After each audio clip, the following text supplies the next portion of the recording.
রাজ্যের কবি মহলে আরও এক শূন্যতা সৃষ্টি। প্রয়াত হলেন রাজ্যের বিশিষ্ট কবি কল্যাণ গুপ্ত। শুক্রবার সকালে জিবি হাসপাতালে তার মৃত্যু হয়েছে। মৃত্যুকালে বয়স হয়েছিল ৭০ বছর।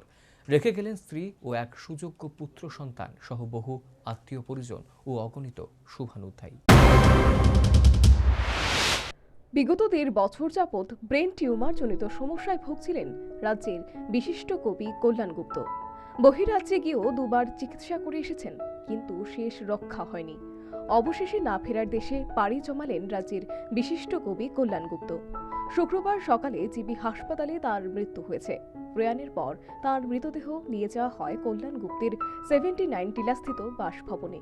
এরপর নিয়ে আসা হয় রবীন্দ্র পরিষদে।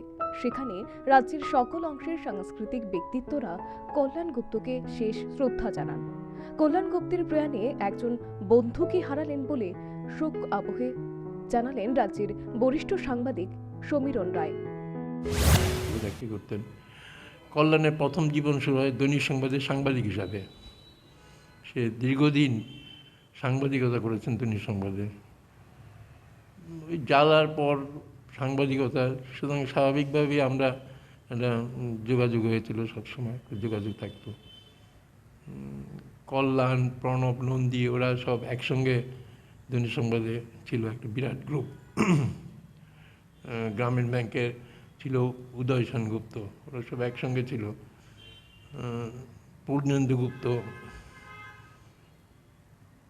এই এবং ছাত্র আন্দোলনের সঙ্গে বিভিন্ন সময় যুক্ত ছিল। সে বামপন্থী ঘরানার লোক। তার মৃত্যুতে আমরা আমি তো একজন বন্ধুকে হারালাম এবং রাজ্যের একজন বিশিষ্ট কবিকে হারালো এবং সংগঠনকে হারালো। সাংবাদিকতার পরবর্তীতে রাজ্যের তৎকালীন তথ্য, সংস্কৃতি ও পর্যটন দপ্তরে কর্মজীবন অতিবাহিত করেছেন। অবসর গ্রহণের পর দীর্ঘদিন ছিলেন রবীন্দ্র পরিষদের সম্পাদক। শুক্রবার দুপুরে বটতলা মহাশ্মশানে তাঁর শেষকৃত্য সম্পন্ন হয়েছে। কবিতা তো বটেই, একাধারে ছিলেন দক্ষ সংগঠক। তাঁর প্রয়াণে কল্যাণ গুপ্তের প্রিয়জনরা একজন অকৃত্রিম বন্ধু ও দক্ষ সংগঠককে হারালেন। রেখে গেলেন স্ত্রী ও এক সুযোগ্য পুত্র সন্তান সহ অগণিত আত্মীয় স্বজন এবং অসংখ্য শুভানুধ্যায়ী।